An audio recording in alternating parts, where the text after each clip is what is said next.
하나님 말씀 마가복음 14장 27절 말씀입니다. 예수께서 제자들에게 이르시되 너희가 다 나를 버리리라. 이는 기록된 바 내가 목자를 치리니 양들이 흩어지리라 하였느니라. 예수님께서 붙잡히시기 전에 제자들에게 미리 말씀하셨습니다. 너희가 나를 다 버리고 도망칠 것이라고요. 28절에 그러나 내가 살아난 후에 너희보다 먼저 갈릴리로 가리라. 예수님께서 이리 말씀하시니 29절에 베드로가 이렇게 대답하였습니다. 베드로가 여짜오되 다 버릴지라도 나는 그렇지 않겠나이다. 베드로가 큰 소리를 치며 장담하였습니다. 심지어는 다른 제자들을 무시하는 것 같이 들리기도 할 만한 말이었습니다. 다른 사람들은 다 버려도 저만큼은 주님을 버리지 않겠습니다. 베드로가 이 말은 진심이었을 겁니다. 이게 거짓말이 아니고 허풍을 떠는 것도 아니었고 베드로에게 진짜 그런 마음이 있기도 했을 것입니다. 그런데 예수님께서 뭐라고 말씀하셨습니까? 예수께서 가라사대 내가 진실로 내게 이르노니 오늘 이 밤 달기 2번 울기 전에 내가 3번 나를 부인하리라. 31절에 베드로가 힘있게 말하되 내가 주와 함께 죽을지언정 주를 부인하지 않겠나이다 하고 모든 제자도 이와 같이 말하니라. 그리고 32절입니다. 저희가 겟세마네라 하는 곳의 이름에 예수께서 제자들에게 이르시되 나의 기도할 동안에 너희는 여기 앉았으라 하시고 베드로와 야고보와 요한을 데리고 가실새 심히 놀라시며 슬퍼하사 말씀하시되 내 마음이 심히 고민하여 죽게 되었으니 너희는 여기 머물러 깨어 있으라 하시고 예수님께서 겟세마네 동산에 가셔가지고 그 십자가에 너무나 무거운 고난을 앞에 두시고서 기도하셨습니다. 그리고 따로 데리고 가신 이 베드로와 요한과 야고보 3 제자에게 너희는 여기 있어서 깨어있으라 하셨습니다. 깨어있으라는 것은 무슨 뜻이었느냐면 기도하라는 뜻이었습니다. 시험에 들지 않도록 깨어서 기도하고 있으라는 것이었죠. 37절에 예수님께서 기도를 마치시고 돌아오셨는데 제자들의 자는 것을 보시고 베드로에게 말씀하시되 제자들은 기도하지 못하고 피곤에 눌려가지고 잠들어 있었습니다. 시몬아 자느냐? 네가 1시 동안도 깨어있을 수 없더냐? 예수님께서 안타까워하셨습니다. 깨어 기도하지 못했으니까요. 그리고 나서 마가복음 14장 46절 말씀에 이제 악한 자들이 예수님을 붙잡으러 왔습니다. 46절에 저희가 예수께 손을 대어 잡거늘. 예수님이 이제 붙잡히셨습니다. 이미 예고하셨던 일이죠. 예수님은 이때로부터 시작되는 그 고난을 감당하시기 위하여서 기도하셨는데 제자들은 기도하지 못했습니다. 깨어있지 못했고요. 그리고 이때는 제자들이 아직 성령이 임하시기 전이었기 때문에 그 모든 인격이 아주 어린 상태에 있었던 것입니다.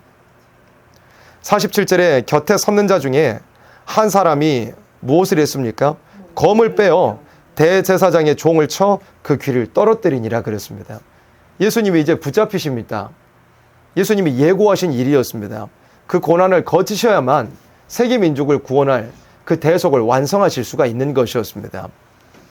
그런데 깨어 기도하지 못하던 제자 중에 한 사람은 예수님이 그 붙잡히실 때 마땅히 가야 할 길을 가려고 하실 때 검을 빼어가지고 그 붙잡으러 온 자 중에 한 사람의 귀를 베어버리는 일이 있게 되었습니다. 이게 뭐냐면 혈기가 일어났던 겁니다. 육신의 분노가 일어나가지고 검을 들어가지고 붙잡으러 온 자들의 그 한 사람의 귀를 베어버리는 육신의 혈기가 일어나게 되어버리고 말았던 것입니다. 예수님은 그리하지 않으셨거든요. 너희가 누구를 붙잡으러 왔느냐? 나사렛 예수다.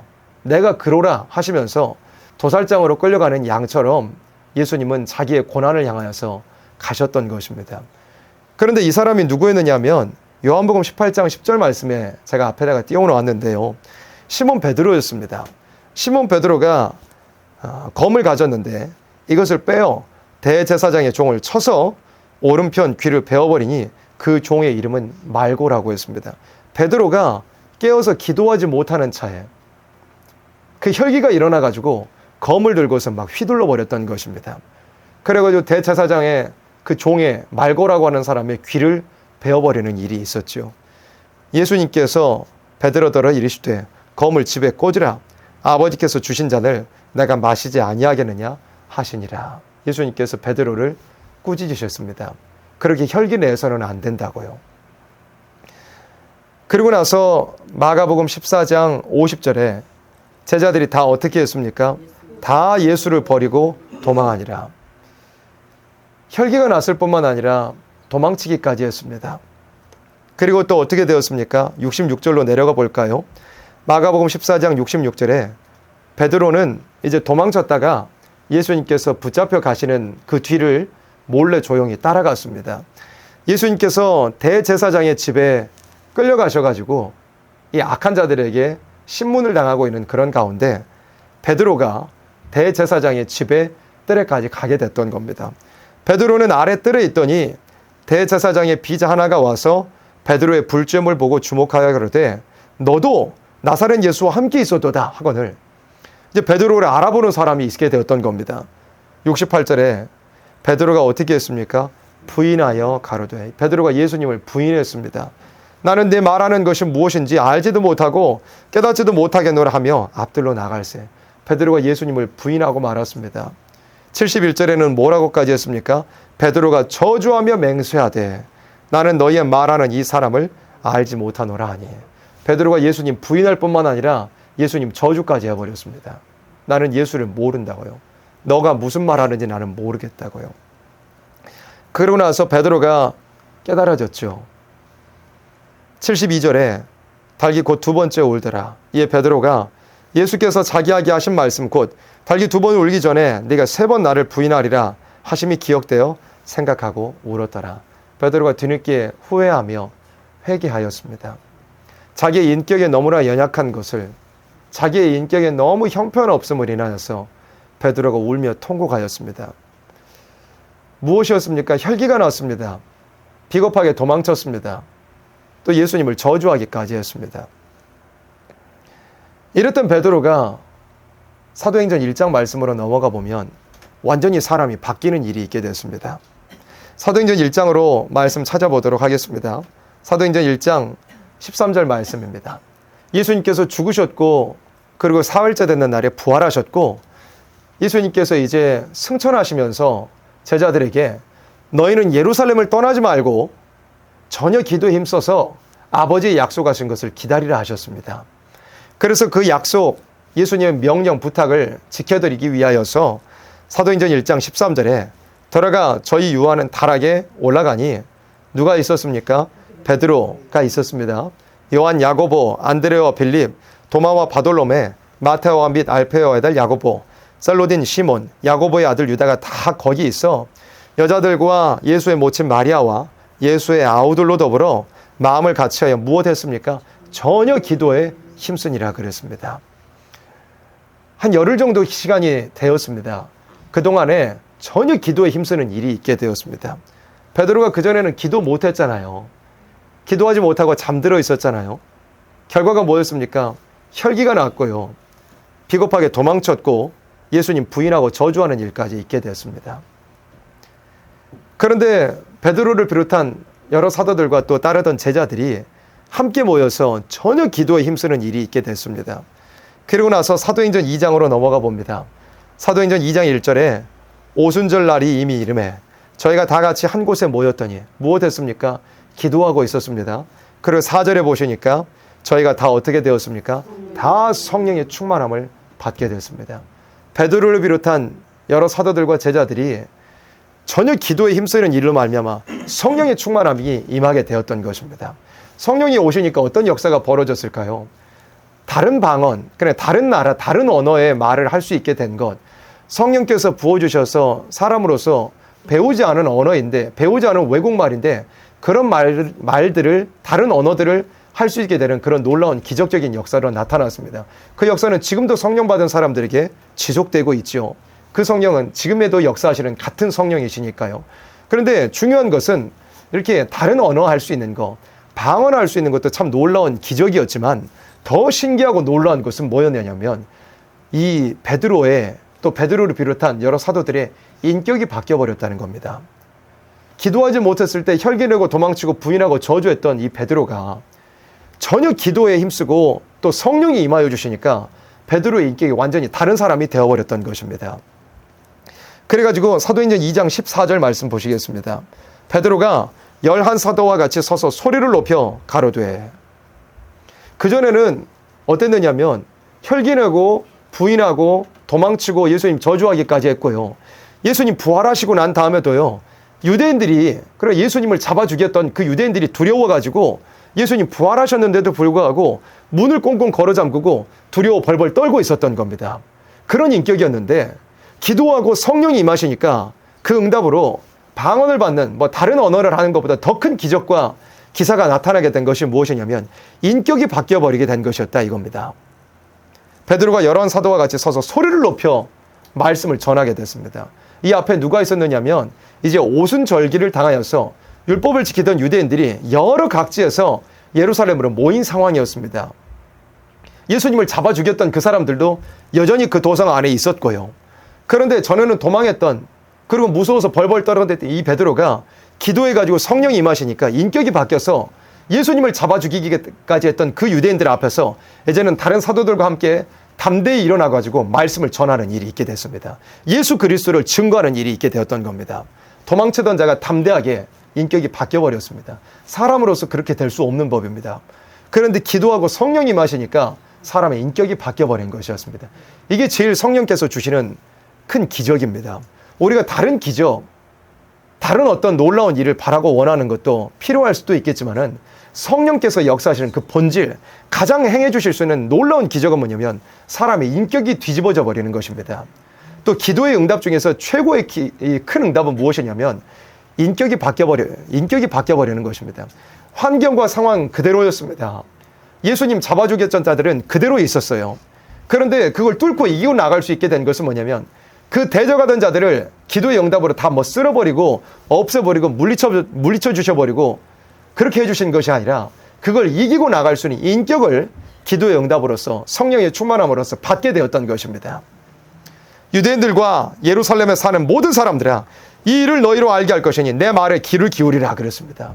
그리고 23절에 뭐라고 말씀했느냐면 사도 베드로가 인격이 변하게 된 사도 베드로가 23절에 사도행전 2장 23절에 그가 하나님의 정하신 뜻과 미리 아신 대로 내어준 바 되었거늘 예수님께서는 이제 정하신 뜻을 따라 십자가에 죽으셨어요. 그런데 너희가 법 없는 자들의 손을 빌어, 그러니까 로마인들의 손을 빌려가지고 못 박아 죽였다고 아주 담대하게 전하였습니다. 앞에 있는 유대인들을 향해서 너희가 하나님의 아들 예수 그리스도를 죽였다고 그렇게 담대하게 전하였습니다. 그 전에 벌벌 떨던 그 베드로가요. 그러면서 뭐라고 했습니까? 이제라도 늦지 않았으니까 하나님의 은혜와 긍휼을 붙잡고서 회개하고 죄사함을 얻고 성령을 너희들도 받아라. 베드로가 그렇게 담대하게 말씀 전하는 일이 있게 됐습니다. 전체를 다 보지는 않았지만 이 사도행전 2장이나 3장 같은 말씀들을 보면요, 원래 불황무식하던 어부에 불과했던 그저 학문 없는 범인에 불과했던 그 베드로가 얼마나 하나님의 말씀을 담대하게 잘 전하게 되는지 그렇게 사람의 인격이 바뀌게 되어버렸다는 것입니다. 또 사도행전 4장 18절 말씀도 보도록 합니다. 베드로와 요한이 사도행전 3장 말씀에 보면 성전의 문에 앉아있던 그 앉은뱅이를 일으켜버리는 일이 있었습니다. 은과 금은 내게 없거니와 내게 있는 것으로 내게 주노니 나사렛 예수의 이름으로 걸으라 하니까 평생 나면서부터 앉은뱅이 되었던 그 사람이 일어나게 되어버리는 그런 일이 있게 됐습니다. 사람들이 그 기적을 보고서 웅성웅성대고 굉장히 소동이 일어나게 되는 일이 있었는데 그때 부패한 기존 교권의 세력들이 유대인들이 베드로를 붙잡아가지고 너희가 다시는 예수 이름 전하지 말아라 이렇게 위협하고 협박하는 일이 있었습니다. 그 전에 도망치던 베드로였으면 어떻게 했겠습니까? 두려워 벌벌 떨었을지도 모르죠. 그러나 이제 베드로는 인격이 바뀐 사람이었던 겁니다. 18절 사도행전 4장 18절에 그들을 불러, 그러니까 사도들을 불러 경계하여 도무지 예수의 이름으로 말하지도 말고 가르치지도 말라 하니 베드로와 요한이 뭐라고 대답했습니까? 하나님 앞에서 너희 말 듣는 것이 하나님 말씀 듣는 것보다 옳은가 판단하라. 우리는 너희 말 들을 수 없다 이거예요. 우리의 보고 들은 것 예수 그리스도의 복음을 증거하지 않을 수 없다. 너희는 우리를 막을 수 없다. 우리의 생명을 죽인다 그래도 무슨 협박을 가해도 우리는 멈추지 않고 예수의 복음을 전할 것이다. 사람이 이렇게 바뀌어버린 것입니다. 그래서 우리 신앙의 중요한 것은 뭐냐면 인격이 바뀌어야 된다는 겁니다. 오늘 주일 말씀의 제목은 인격입니다. 신앙은 인격이 바뀌어야 되는 거라고요. 인격이 바뀌지 않으면 그 신앙은 껍데기밖에 없는 신앙입니다. 반드시 인격이 바뀌어야만 그 사람은 바로 된 신앙의 열매를 맺어가고 있는 것입니다. 왜 그렇습니까? 우리가 지금 본 것처럼 기도하는 사람은 인격이 바뀌어지는 거라고요. 성령의 역사하심을 받는 사람은 인격이 바뀌어져야 된다고요. 그것이 하나님 앞과 사람 앞에서 다 보여져야 된다는 겁니다. 기도에도 인격이 바뀌지 않는다? 헛 기도하는 것입니다. 성령의 역사를 이야기하면서도 인격이 바뀌지 않는다면 그 사람은 사실은 말은 그럴지 몰라도 성령의 역사를 받고 있지 않은 것입니다. 인격이 바뀌지 않으면 그 신앙은 제대로 되어 있는 신앙이 결코 아닌 것입니다. 또 중요한 것은 무엇이냐면 이사야 59장 20절이나 히브리서 9장 28절 제가 앞에다가 띄워놓았는데요.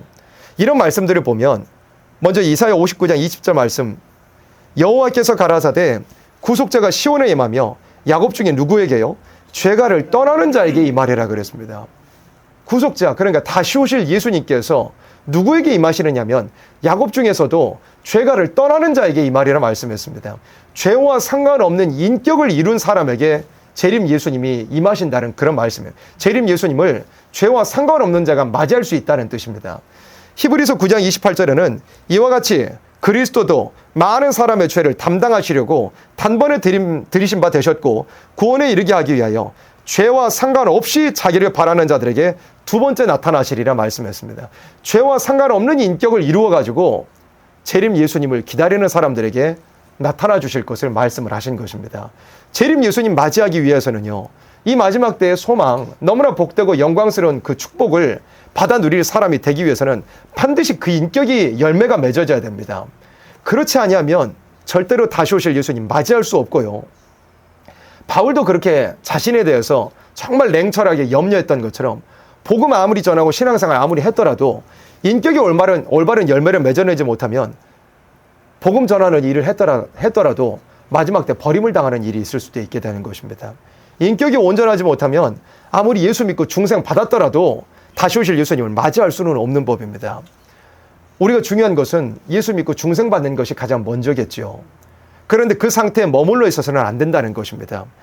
예수 믿고 과거에 지옥 갈 죄들이 다 씻음을 받고 죽었던 우리의 영이 성령의 오심으로 거듭나서 산 영이 되었다면 그때로부터 우리의 신앙생활은 비로소 출발하게 된 것입니다. 이제 갓난아이로 태어난 상태에 있다 이것입니다. 갓난아이로 그 상태에 머물러 있다면 우리가 재림하실 예수님을 맞이할 수 없는 겁니다. 사람의 육적인 원리를 놓고 보아도 사람이 태어났는데 어머니가 아이를 낳았는데 그 아이가 갓난아이의 상태에 머물러 있다면 얼마나 걱정스럽겠습니까? 그 아이가 제대로 먹지도 못하고 자라나지도 못하고 몇 개월이 되면 무엇을 해야 되고 몇 개월이 되면 무엇을 해야 되는데 자라나야 되는 아이가 자라나지 못한다면 그 아이가 얼마나 심각한 상태에 있고 부모님으로서도 얼마나 염려되지 않겠습니까? 영적인 원리도 마찬가지입니다. 우리 영이 예수 믿고 중생을 받았다면 갓난아이로 새롭게 태어난 사람이 되었다면 거룩한 씨로 새롭게 심겨진 사람이 되었다면 우리는 날마다 자라가야 되는 것입니다. 영적으로 또한 우리의 인격이 재림하실 예수님을 맞이할 만한 영적인 성인의 나이에 이르러야 된다 이겁니다. 신랑이신 예수님을 맞이하기 위해서는 우리가 신부가 되어야 되는데 신부가 어린 미성년자라면 혼인이 성립할 수 없는 법이잖아요. 우리의 인격과 영적인 나이가 예수님을 신랑으로 맞이할 만한 신부의 장성한 인격과 신앙이 이루어져야 된다. 그런 말씀입니다. 에베소서 4장 말씀 같이 찾아보도록 하겠습니다. 예수 믿은 사람으로서 우리의 인격이 어떻게 바뀌어야 되는지를 에베소서 4장 17절 이하에서는 잘 말씀했습니다. 우리의 인격이 바뀌어야 된다는 것은 무슨 뜻이냐면 예수 믿기 전에 우리의 인격, 생활, 가치관 같은 것들이 완전히 180도로 다 바뀌어져 버려야 된다는 그런 뜻입니다. 에베소서 4장 17절 보세요. 그러므로 내가 이것을 말하며 주 안에서 증거하노니 이제부터는 무슨 뜻이냐면 예수님을 영접한 이 시간으로부터는 어떻게 합니까? 이방인이 그 마음에 허망한 것으로 행함 같이 너희는 행하지 말라 그랬습니다. 예전에는 우리도 이방인이었죠. 다 본질상 진노의 자녀로서 마귀가 원하는 대로 살고 있었습니다. 우리의 인격이, 생활이, 가치관이 다 그러했습니다. 그런데 예수님을 영접한 이 순간으로부터는 어떻게 되어야 되냐면 이제부터는 이방인이 그 마음에 허망한 것을 행한 같이 너희는 행하지 말라 이것입니다. 우리는 영생의 소망이 있는 자요, 천국의 시민권이 있는 자요, 또 특별히 이 마지막 때는 다시 오실 예수님을 맞이할 사람이지 않습니까? 썩어지지 아니하고 영원한 영광을 누릴 완전한 소망을 가지고는 우리들이 아닙니까? 그런데 왜 소망도 없고 영생도 모르고 지옥을 향하여서 죄의 심판을 향하여서 달려가는 자들처럼 이 생이 끝인 줄도 알고 그저 짐승과 다름없이 살아가는, 그저 자기의 이 육신의 욕심만을 위해서 살아가는 그런 사람들처럼 결국에는 그 끝이 아무것도 남지 못하고 허망함으로 끝나버릴 이방인들처럼 사느냐 이것입니다. 우리의 삶이 이제부터는 그리 되지 말아야 된다는 거, 그것을 지금 성경에 말씀하고 있습니다. 18절에 저희 총명이 어두워지고 저희 가운데 있는 무지함과 저희 마음의 굳어짐으로 말미암아 하나님의 생명에서 떠나 있습니다. 19절에 저희가 감각 없는 자 되어 자신을 어떻게 합니까? 방탕함에 방임하여, 자신을 방탕에다 방임해, 마음대로 고삐 풀린 망아지처럼 그냥 방탕함에 어떤 절제나 어떤 브레이크도 없이 자기를 그저 방탕함에 다 그냥 풀어놓아 버린 것입니다. 이방인의 살던 모습은 이것이고 우리가 예수님을 알기 전에 모든 삶은 이런 것입니다. 그냥 되는 대로 사는 겁니다. 그냥 마귀가 끌고 가면 끌고 가는 대로 끌려가는 것입니다. 나의 우상이 원한다면 어디든지 그냥 가는 겁니다.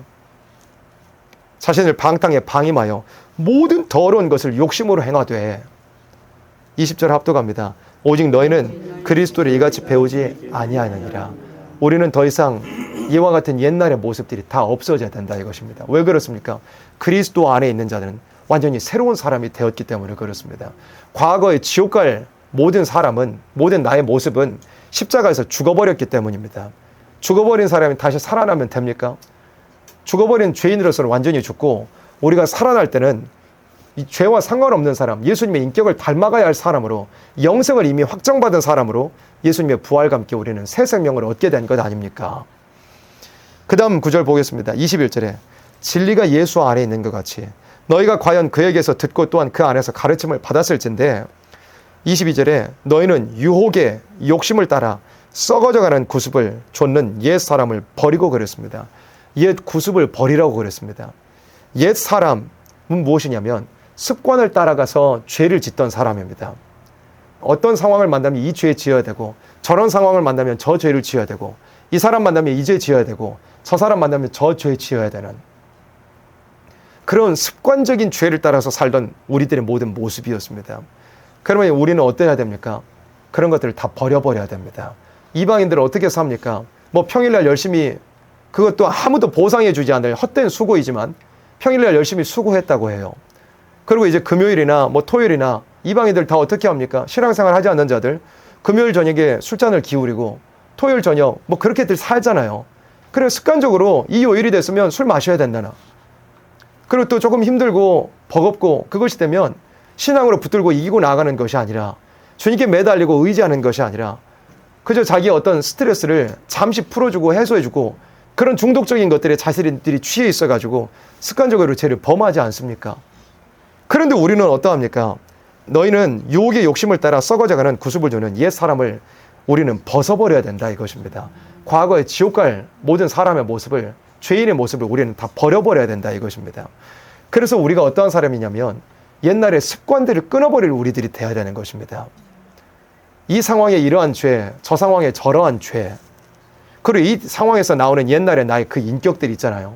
온갖 인간성, 죄악성, 혈기정욕으로 가득한, 그저 분노가 치밀면 이걸 다 발산을 해버려야 되고 말아야 되는 그런 우리의 너무나 이 잘못된 그런 인격들, 조금 더 참지 못하고 조금 더 희생하지 못하고 그저 이기적으로 살던 그 우리의 인격들이, 그런 옛 사람들이 우리 신앙인이 이제 되었다면 다 벗어버리는 일이 있어야만 된다 이것입니다. 그것이 없으면 아무도 재림하실 예수님을 맞이할 수 없는 겁니다. 우리가 중생은 받았지만 지옥 갈 죄 다 사함받은 사람으로 우리가 새로운 사람으로 새 생명을 얻게 되었지만 여전히 우리의 모습은 아직 죄악성이, 인간성이 너무나 많이 남아있잖아요. 이거 해결되지 않으면은 절대로 다시 오실 예수님 맞이할 수 없는 법입니다. 날마다 성령의 충만함과 날마다 기도의 예씀으로 말미암아서 마치 사도들이 그리했던 것처럼 우리의 인격이 바뀌어지기를 무던하게 애를 써야 되는 것입니다. 부지런히 애를 써야 되는 것입니다.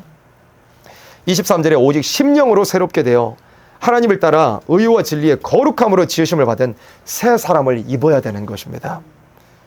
그 다음 25절에 그런즉 어떻게 하라고 그랬습니까? 거짓을 버리라 그랬습니다. 각각 그 이웃으로 더불어 참된 것을 말하라. 이는 우리가 서로 지체가 됨이니라.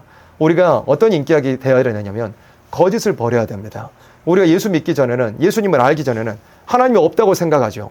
하나님이 없고 나를 바라보는 자도 없고 내가 은밀한 가운데 죄를 행해도 내가 다른 사람 속여도 누가 나보고 뭐라 하겠느냐 이겁니다.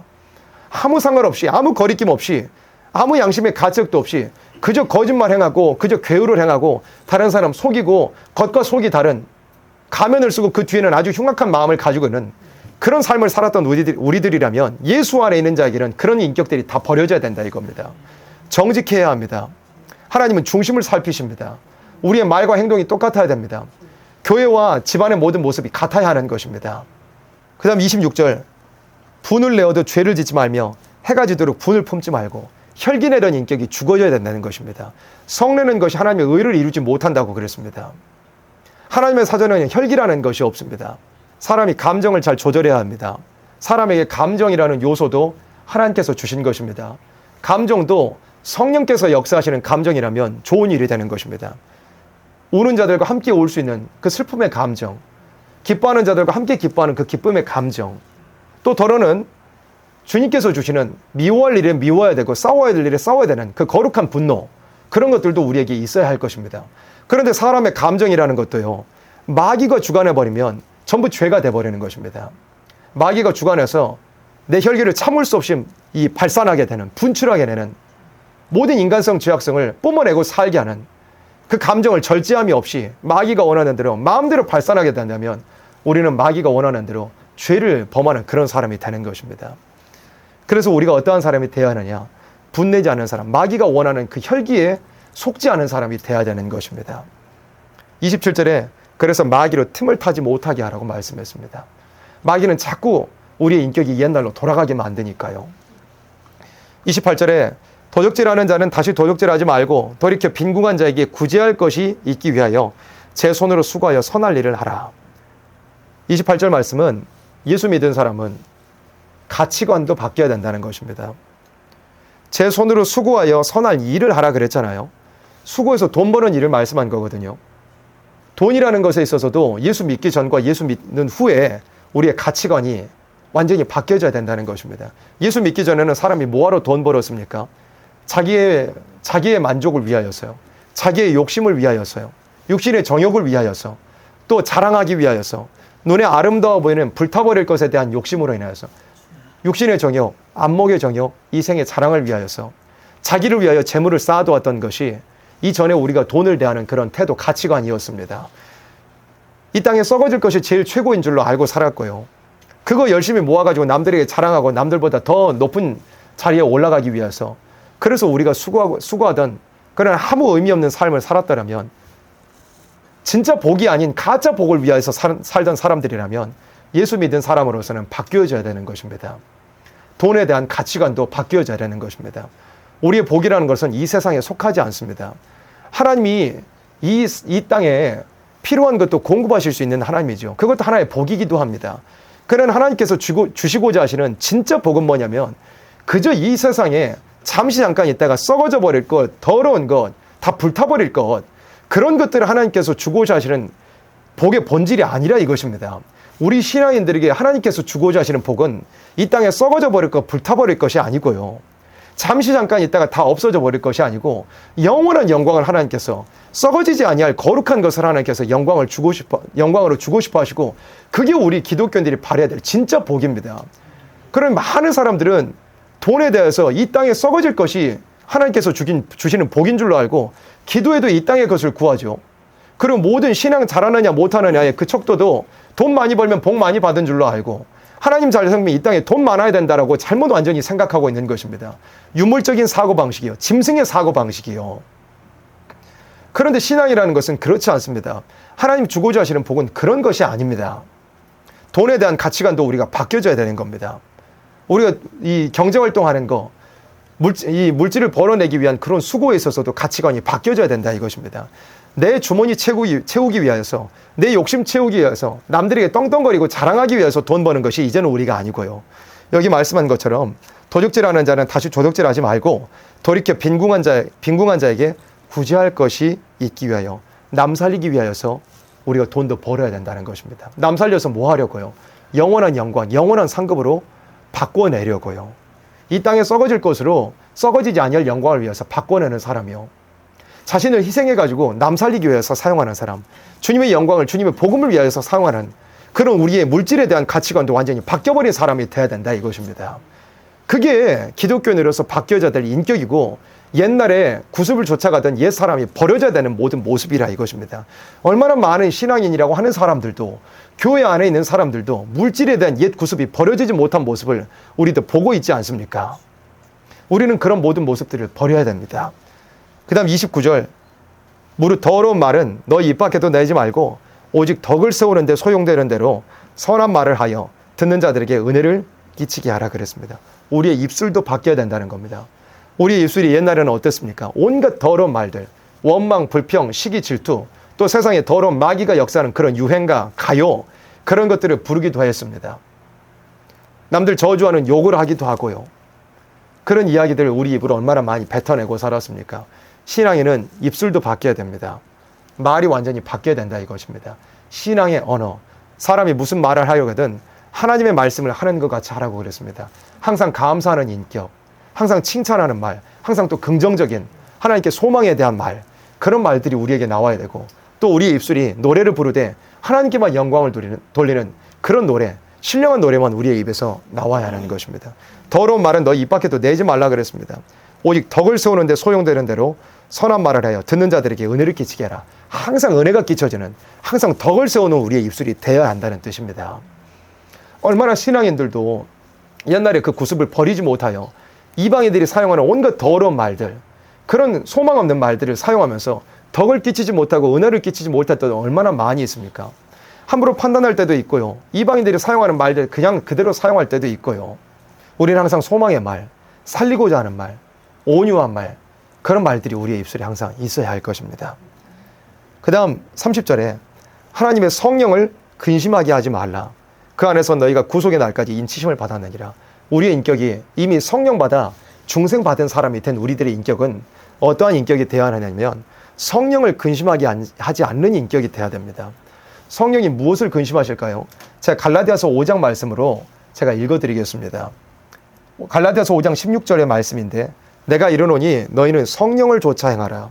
그리하면 육체의 욕심을 이루지 아니하리라 그랬습니다. 육체의 욕심과 성령을 좇아 행하는 것은 반드시 반대되는 것입니다.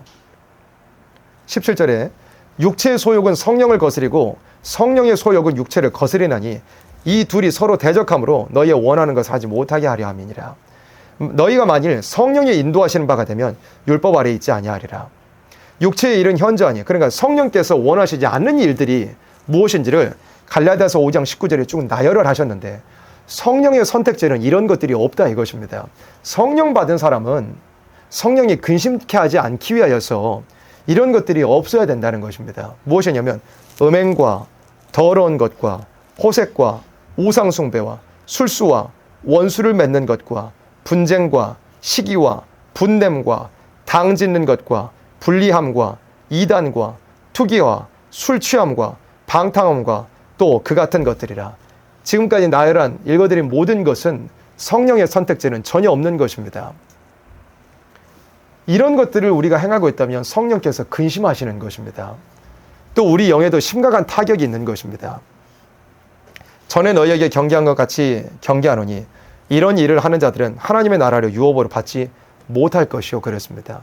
그래서 이런 여러 가지 것들에 음행, 더러운 것, 호색, 우상숭배, 술수, 원수 맺는 것, 분쟁과 시기와 분냄과 당지는 것과 불량과 이단과 투기와 술취함과 방탕함과 또 그 같은 것들, 이 우리에게 있다면 하나님의 나라를 유업으로 받지 못할 자들이라고. 그러나 우리는 성령 받은 사람이기 때문에 하나님의 나라를 유업으로 받아야 될 사람들이고 성령이 근심케 하지 않기 위해서 이런 옛 구습들을 다 버려내는 그런 인격과 생활이 우리에게 이루어져야 된다는 것입니다.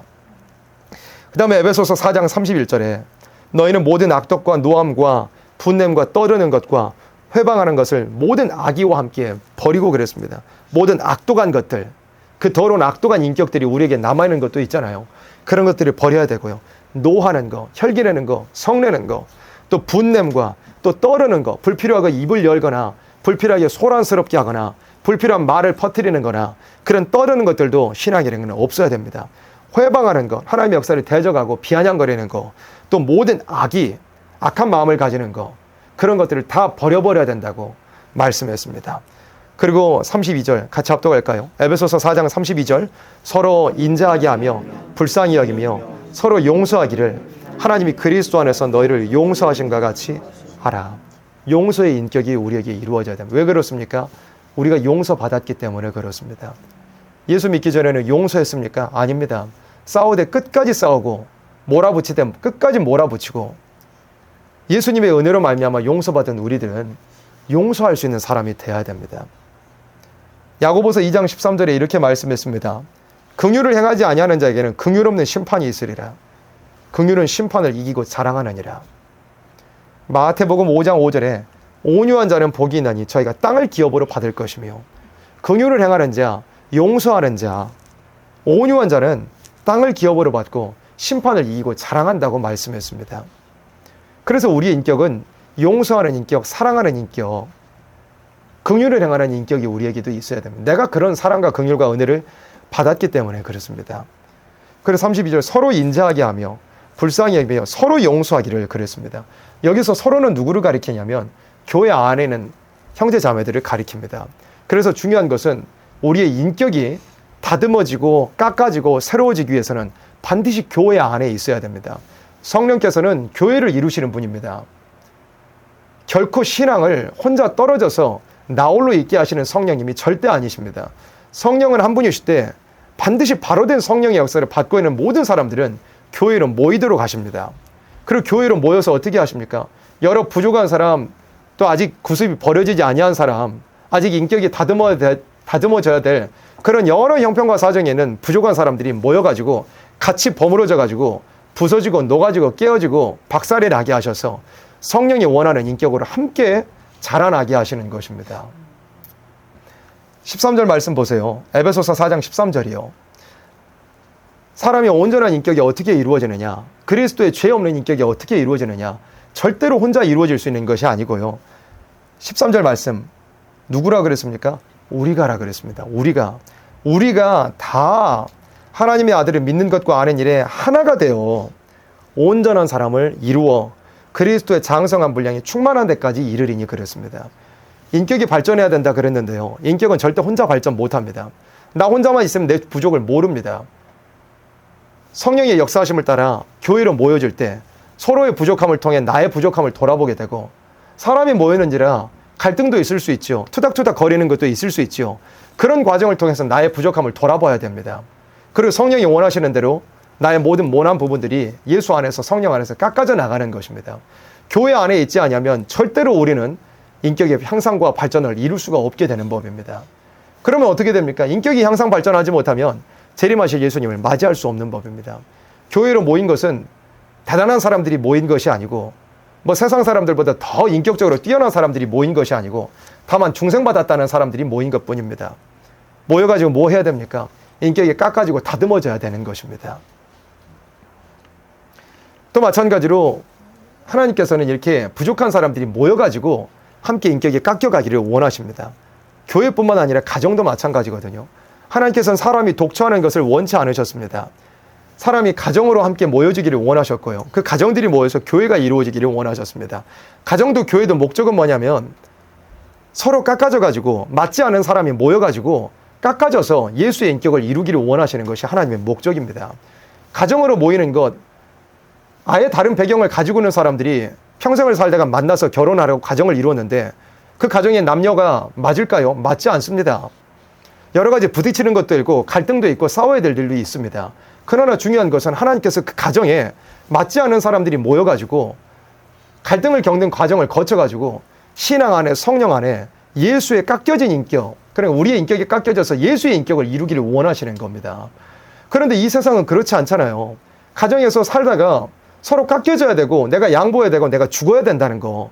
그래서 함께 이 사람도 깎여지고 나도 깎여지고 그래서 예수의 인격이 함께 이루어져야 된다는 것을 알지 못하니까 맞지 않으면 너무나 쉽게 그냥 헤어져 버립니다.